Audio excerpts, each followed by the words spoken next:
La bonne info, c'est à la bonne heure sur GTV. Bonsoir à toutes et à tous. Merci de suivre l'actualité de ce jeudi 2 mars, 2 avril plutôt 2026. Donc voici les titres. Lancement de la structure des cadres think tank de la coalition Diomaye Président. À cette occasion, Aminata Touré a dressé un bilan de 2 ans de gouvernance. Le ministre Abdourahmane Diouf a quant à lui appelé les militants à davantage d'unité et d'engagement pour accompagner la vision de transformation du Sénégal à l'horizon 2050.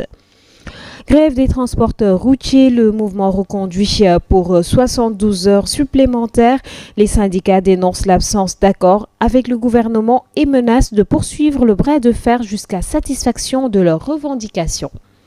Et puis fête de l'indépendance à Thiès, plusieurs artistes locaux se disent mis à l'écart de l'organisation des festivités.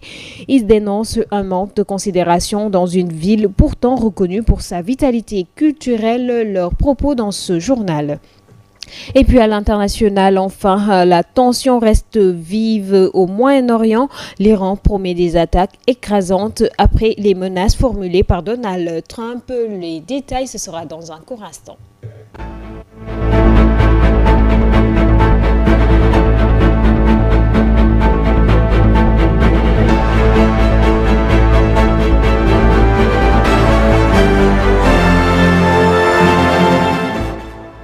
Merci de suivre l'actualité sur GTV. La coalition Diomaye Président a lancé officiellement ce jeudi la structure des cadres think tank. L'objectif visé est d'élargir la coalition et de se projeter déjà vers les législatives à venir et l'élection présidentielle de 2029. C'était une occasion pour la coordonnatrice Aminata Touré de faire le bilan des 2 ans de la coalition et du président de la République à la tête du Sénégal. Elle a par ailleurs précisé que dans les mois à venir, la structure compte cartographier les compétences et organiser des états généraux des cadres de la coalition, suivant les propos de Aminata Touré, coordonnatrice de la coalition Diomaye Président. En tant que cadre engagé, votre rôle est fondamental pour aider les citoyens à comprendre des enjeux pédagogiques, ce que nous avons fait en 2 ans. Mesdames, Messieurs, le président Bassirou Diomaye Faye a pris ses fonctions il y a 2 ans, dans un contexte que personne ne saurait oublier. Nous n'avons pas oublié que ce contexte était fait de finances exsangues, de confiance envers les institutions ébranlées. Et en 2 ans, nous pouvons dire que le président Bassirou Diomaye Faye a fait ce que beaucoup pensaient même être impossible.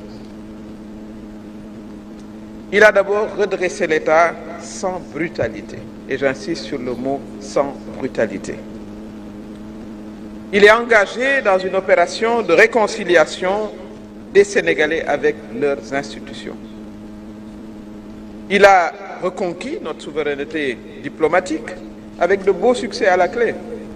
Et il faut noter, pour s'en féliciter, que le Sénégal dirigera la commission de la CEDEAO pendant 6 ans. C'était un poste très convoité. Le président Bassirou Diomaye Faye a aussi ouvert de nombreux chantiers structurels en matière de santé, d'éducation, d'infrastructure, de gouvernance, qui changeront durablement le pays. Mais il a aussi beaucoup travaillé pour des politiques sociales qui toucheraient nos concitoyens les plus défavorisés. Toujours à l'occasion de cette cérémonie de la coalition Diomaye Président, en prenant la parole, Dr Abdourahmane Diouf a rappelé le rôle des cadres dans la coalition et le travail à mener. Conscient de cela, il a appelé l'ensemble des membres de la dite structure à être plus déterminés et soudés autour du président de la République afin de l'accompagner à bâtir le nouveau, de sa vision plutôt à respecter et accomplir sa vision de transformation du Sénégal 2050. Voici les propos du docteur Abdourahmane Diouf. En ce 2 avril, qui coïncide aux 2 ans de la prestation de serment du président de la République, Bassirou Diomaye Faye, on a décidé de mettre en place la structure des cadres, les think tanks. Moi, je pense que c'est un signal particulièrement important pour la population sénégalaise. Aujourd'hui, on est à un moment où le débat politique est très pollué, où le débat politique a perdu beaucoup de sa superbe. Et il nous faudrait, au niveau de la coalition Diomaye, que l'on fasse le choix des idées. Comme disait l'autre, que l'on soit dans la force de l'argument et pas dans l'argument de la force. Donc c'est notre responsabilité aujourd'hui de reposer les idées, la réflexion, la conception au centre du débat politique au Sénégal. Je sais que nous en avons les capacités et où que vous soyez dans le pays, nous faisons appel à vous. J'ai l'habitude de le dire et je le disais encore ce matin à l'un de mes amis, que nous, au niveau de la coalition Diomaye, ce n'est pas aux autres de déterminer avec qui on doit être ou pas. Ce n'est pas aux autres de nous déterminer le classement de notre équipe. C'est à nous de choisir nos gardiens de but, nos latéraux, nos milieux centraux et nos buteurs. Donc tous ceux qui se sentent investis d'une mission de venir accompagner le président de la République, toutes ces personnes-là sont les bienvenues. D'où qu'ils puissent venir, nous les appelons à venir participer au travail de conception, au travail d'élaboration des idées pour soutenir le président de la République, Bassirou Diomaye Diakhar Faye. Parce que je suis convaincu que pour les prochaines joutes électorales, ce sont les idées que nous allons imprimer qui vont gagner les prochaines batailles électorales. Naturellement, il faudra descendre sur le terrain, défendre ces idées, convaincre le maximum de personnes pour que les populations soient en notre faveur. Pendant ce temps, le syndicat la Fédération des syndicats des transports routiers du Sénégal a reconduit son mouvement de grève pour 72 heures supplémentaires, débutant ce jeudi 2 avril 2026 et paralysant le secteur sur l'ensemble du territoire national. Le bras de fer se durcit face à l'absence d'accord avec le gouvernement concernant leurs revendications. La fédération dénonce ainsi le mutisme des autorités et se dit prête à continuer le combat jusqu'à obtention de gain de cause. Suivons Fallou Samb qui a parlé en leur nom. On avait déposé un préavis qui devait prendre fin aujourd'hui à 0h, 72 heures. Bon, hier, on a fait une évaluation, hier nuit, on a fait une évaluation. Comme l'a dit le président, nous avons tiré que nous avons 85% de réussite par rapport au moderne. Comme vous le savez, le Sénégal est composé de 14 régions. Tous les 13 régions ont suivi le mot d'ordre à 100%. Quand même, on a calculé quelques défaillances au niveau de Dakar, mais c'est le seul secteur des transports urbains. Les gros porteurs ont respecté l'arrêt. Le transport interurbain, si vous constatez que la gare de Diamniadio, de Rufisque, la grande gare de Beaumarchais, Colobane, Petersen, Lat Dior, aucune de ces gares n'a fonctionné. Donc on peut évaluer qu'à Dakar, on a au moins 70%, 75%. Donc si vous le comparez avec ce que nous avons sur le territoire national, on peut dire que sur le plan national, on a 85% de réussite. Donc une première fois, c'était pour évaluer. Deuxièmement aussi, c'était pour faire venir tous les présidents régionaux pour qu'ils puissent se retrouver ici à Dakar et qu'on les rende compte de l'activité, là où nous sommes. Et les écouter aussi. C'est à eux de prendre la décision parce que nous sommes des mandataires. Donc les régions, tout le transport du Sénégal, nous ont mandaté de renouveler le préavis pour une autre 72 heures. On a appelé la base, on les a fait un compte rendu, on a fait une évaluation. D'après l'évaluation, eux, ils disent qu'ils veulent continuer la grève parce que tant que les autorités font la sourde oreille, on ne va pas lever le mot d'ordre. Donc on va renouveler le mot d'ordre pour 72 heures encore. Si par exemple, le ministre ne peut pas nous recevoir, qu'est-ce qu'on fait? C'est faire appel au président de la République qui nomme les ministres, qui nomme les fonctions. Et qu'il doit prendre ses responsabilités pour arrêter ça. Parce que c'est un jeune engagé. Et que nous tous, nous devons se solidariser derrière lui. Parce que c'est notre président. Qu'on le veuille ou non. Donc si, par exemple, on laisse un ministre qui ne veut pas recevoir les syndicalistes, surtout le syndicat de transport, qui est un syndicat tellement représentatif, qui regroupe 14 syndicats, je crois que c'est le président en personne qui doit prendre ses responsabilités, appeler le président de la fédération pour qu'on puisse discuter, trouver des issues heureuses pour que cette grève soit levée. À l'occasion du 30e mois africain de la prévention des risques professionnels, la direction de la prévention des risques professionnels de la Caisse de sécurité sociale a organisé un atelier de formation de 2 jours dédié à la promotion de la sécurité santé au travail. Durant ces 2 jours, les journalistes ont été formés en santé et sécurité au travail pour leur permettre d'être dérelés et avoir des outils de premier secours. Par ailleurs, la Caisse de sécurité sociale a profité de cette occasion pour lancer le mois africain de la prévention. Écoutons à ce propos Cheikh Makebe Silla. Il est le directeur de la prévention des risques professionnels au niveau de la Caisse de sécurité sociale et il s'exprime au micro de Mansour Diassé et de Yahla Kunta. Les recommandations, je veux dire, du mois africain de la prévention qui s'est tenu en 2025, il était convenu d'organiser un atelier pour outiller les travailleurs, journalistes des médias, grosso modo, en matière de sécurité et santé au travail. Donc nous avons honoré cet engagement entre le 1er et le 2 aujourd'hui. L'objectif c'était d'outiller, je l'ai dit tantôt, les travailleurs sur les techniques d'identification des dangers, tout ce qui est danger encouru en milieu de travail, d'évaluer les risques associés et surtout aussi de proposer des solutions en vue de rendre le travail beaucoup plus attrayant sur certains points et surtout aussi essayer d'améliorer les conditions de travail tout en accroissant la productivité. Donc c'était ça l'objectif qui a été visé pour cet atelier. Oui, le mois d'avril, c'est le mois africain de la prévention des risques professionnels. Donc nous sommes membres de l'inter-africain de la prévention des risques professionnels. Le siège il est basé à Bamako, mais nous avons des organes par pays. Et pendant longtemps, le Sénégal s'est occupé de la formation.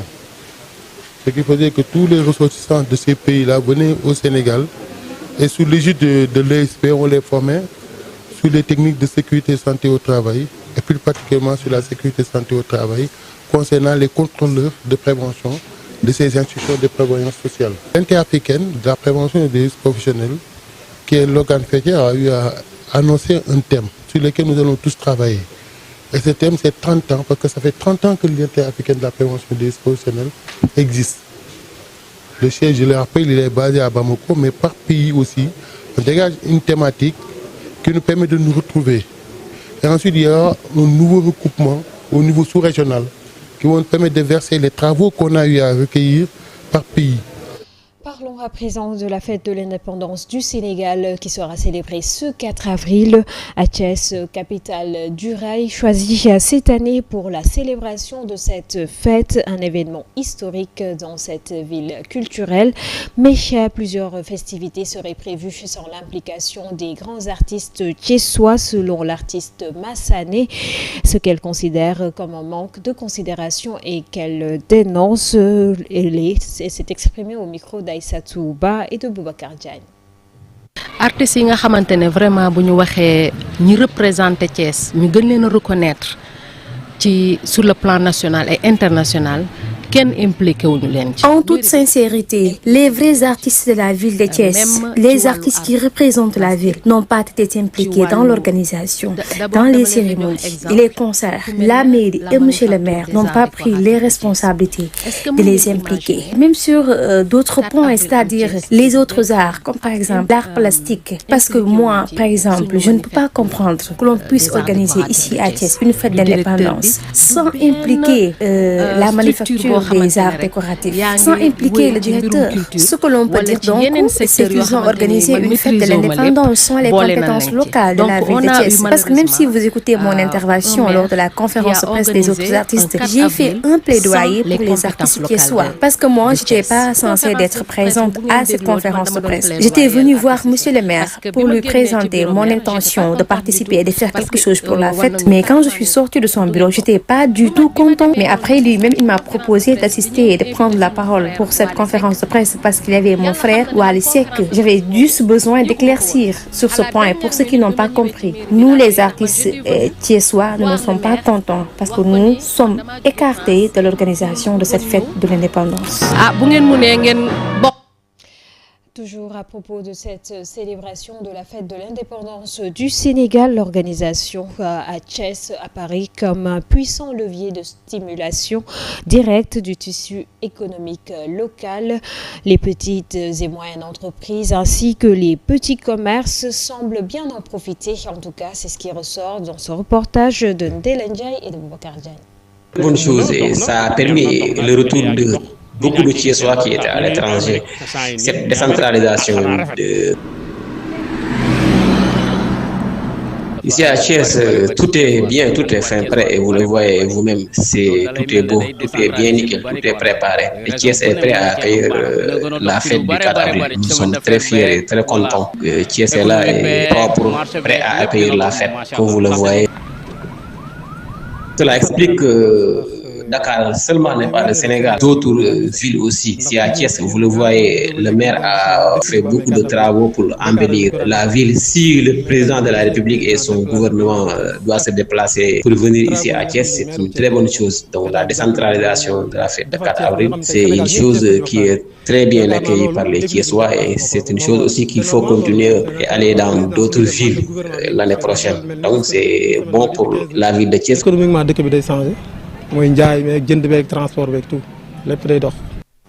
De Tambacounda, de Thiès plutôt, nous nous rendons à Tambacounda où les préparatifs pour la célébration de la fête de l'indépendance s'accélèrent également. La répétition générale s'est tenue ce jeudi et pour cette année, de nombreuses innovations sont attendues avec une augmentation du nombre de civils participants, mais aussi de nouveaux engins des forces de défense et de sécurité qui seront également prévus. Suivant les explications du lieutenant-colonel Magloire Malak de la zone militaire numéro 4 de Tambacounda au micro d'Amadou Diallo. Ce jour-ci, on était réunis pour la répétition générale donc du 2 avril dans le cadre de la célébration de la fête nationale de l'indépendance.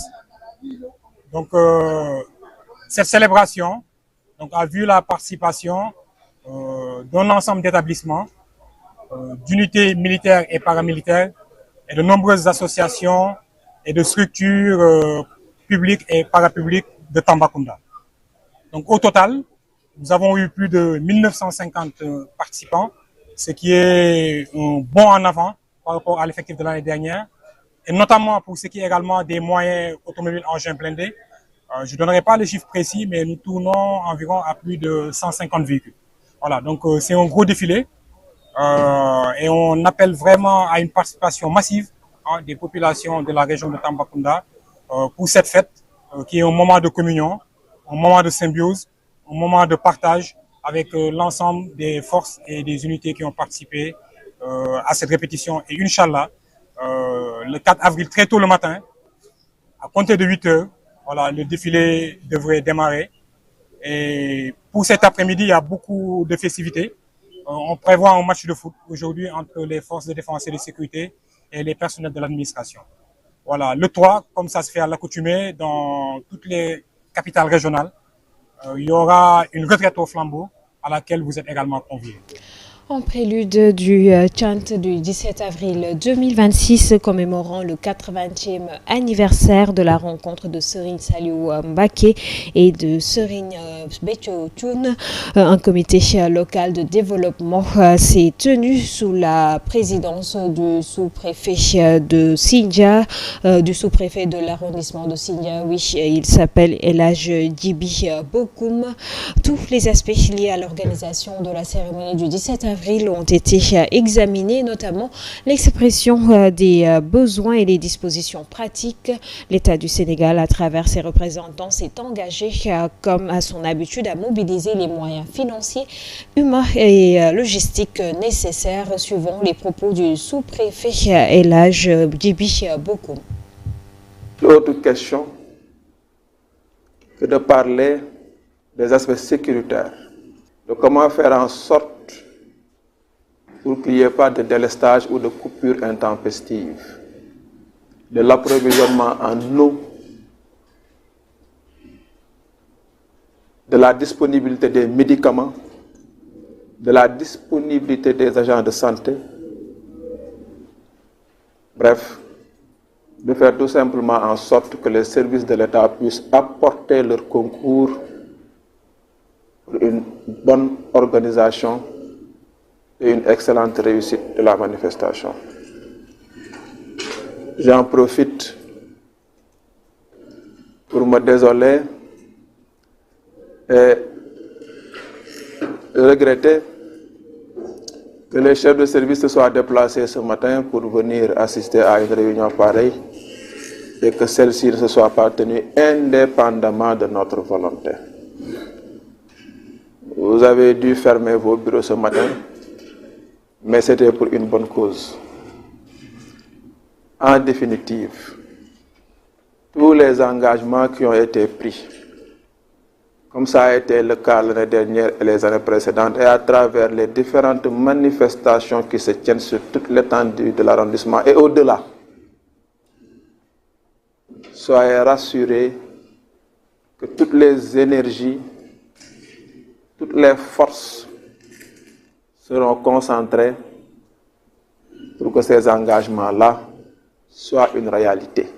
Nous réitérons toute notre disponibilité au comité d'organisation pour les accompagner d'ici le 17 afin qu'il y ait zéro faille, quoique une œuvre humaine est toujours perfectible. À présent, l'actualité internationale en bref. Au 34e jour de la guerre au Moyen-Orient, Donald Trump a estimé ce mercredi, lors d'une allocution à la nation, que l'Iran ne représentait plus vraiment une menace, annonçant que l'armée américaine atteindrait bientôt ses objectifs stratégiques. Téhéran a réagi aux menaces en promettant des attaques écrasantes. Et puis à Kinshasa, la coopération économique entre la République démocratique du Congo et l'Angola veut changer d'échelle. Au cœur du 3e forum économique entre les deux pays, autorités congolaises et angolaises affiche une ambition commune, transformer les liens historiques entre les 2500 km de frontières en un véritable espace intégré de prospérité, un cap qui s'inscrit dans la dynamique de la zone de libre-échange continentale africaine ZLECAf et dans la volonté des deux capitales de renforcer les échanges bilatéraux. Parlons à présent de l'organisation des Jeux olympiques de la jeunesse. L'association des départements du Sénégal ADS et le comité d'organisation viennent de sceller un partenariat. Lors de sa prise de parole à l'occasion de cette cérémonie, le président de l'ADS, Ahmed Youssouf Benjeloum, a insisté sur la nécessité de donner un ancrage national au JOJ Dakar 2026 à travers les territoires, en vue de garantir la réussite de ce grand événement. Suivons ses propos. L'Afrique va accueillir les Jeux olympiques et c'est le Sénégal qui est à l'honneur, plus particulièrement Dakar. Comme l'affirme fièrement notre slogan, c'est l'Afrique qui accueille, mais c'est Dakar qui célèbre. Mais nous avons décidé d'ajouter ceci. C'est tout le pays, tous les territoires qui doivent vibrer. Raison pour laquelle les départements du Sénégal, regroupés dans l'association des départements du Sénégal que j'ai l'honneur de diriger, a décidé d'organiser cet atelier pour donner au JOJ un ancrage territorial. Et comment donner au JOJ un ancrage territorial? C'est en impliquant les jeunes de tous les territoires du Sénégal. Donc il faut que tout le pays soit impliqué, plus particulièrement les territoires. C'est en ce sens que les départements du Sénégal ont organisé cet atelier de partage et d'information avec le COJOJ que je remercie pour sa disponibilité, sa générosité de nous accompagner. Maintenant, la touche particulière que les départements apportent, c'est le projet Marathon JOJ et Innovation territoriale. Qu'est-ce que c'est que ce projet? Ce projet est un moyen d'impliquer les jeunes dans les JOJ et par la plus belle des manières, c'est-à-dire en joignant l'utilité à l'agréable. Ce projet vise donc à regrouper, à attirer l'attention des jeunes sur les JOJ, les jeunes de 46 départements. Ça, c'est l'objectif numéro 1 du projet. Le deuxième objectif, c'est détecter et incuber 100 projets portés par les jeunes. par rapport aux défis territoriaux auxquels est confrontée leur population. Troisième objectif, c'est former 1500 jeunes à porter des projets et à voir comment les incuber, Inch'Allah. Et le dernier objectif, c'est de permettre aux jeunes d'avoir un héritage immatériel. On parle souvent de l'héritage matériel des JOJ, mais nous insistons sur l'héritage immatériel. C'est quoi? C'est d'inculquer aux jeunes du Sénégal les valeurs des JOJ, c'est-à-dire l'excellence, le respect. Voilà qui met un terme à cette édition. Merci de l'avoir suivi. Excellente suite de programme en compagnie de GTV. Bonsoir.